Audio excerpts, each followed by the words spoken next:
Yun, magandang araw mga sir. Prince I here, your Capsmith mga sir. Ang bago pating project, ito pong Vancouver Grizzlies na cup mga sir.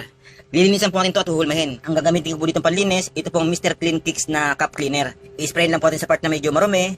Yan po. Meron pong isang variant ito, yung pwede po siya ihalo sa tubig. Ito pong unang ginamit ko, ito po yung direktang i-spray sa kanyang cup. Then after natin spray, circular brush pa ang gamitin natin. Paikot lang po ng paikot. Ang napansin ko lang po dito sa cup cleaner ito mga sir, mabango po talaga siya. Then talaga po mabula. Yan po. Ito po mga sir, napansin ko po dito, talagang nawala na po yung mga yellowish niya. Pumuti na po talaga siya. Yan po. Nawala na po yung mga yellowish niya na mancha. Pati yung red spot, nawala din po. Then continuous lang po tayo sa pagbrush sa buong cup. Dahan-dahan lang po yan mga sir. Sa video po kasi medyo nag-fast forward po tayo para hindi masyadong mahaba yung video. Kaya nag-adjust tayo sa timing. Yan po, sa loob naman po, nag-spray din po tayo. Sa sweatband niya.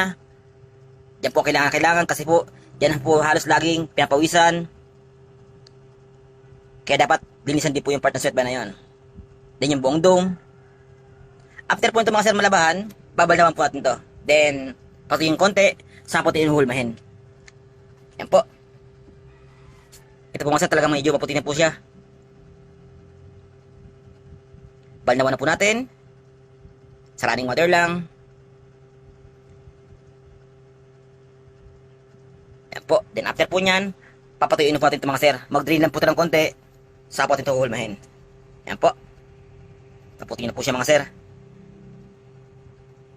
Then after po natin mapatuyo, madring yung tubig, hulmahin na po natin. Sa paghulma naman po, gumagamit po ako ng basang towel, saka po, plancha lang po. Then paplansyahin lang po natin yung pinakadoom niya.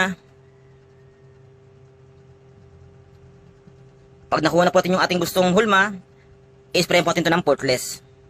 Yung portless po may nabibis po sa Shopee, yung Mr. Clean Kicks po na cup cleaner, meron din po sa Shopee niyan, check nyo na lang po. And shoutout din po pala kay Sir Kulas Pilo sa nagbigay nitong Mr. Kick cup cleaner. Solid na solid po yung product natin. Yung isa po, next time, tatry po natin yung isang solusyon na kailangan po natin ihalo sa tubig. Subukan po natin yun. Yan po.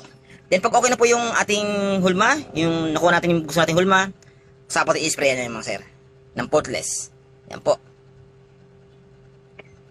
Ito po mga sir yung cup. Before po natin siya malinisan, mahulma. Yan po itsura niya. Ito na po siya. After po natin mahulma at malinisan. Salamat po mga sir.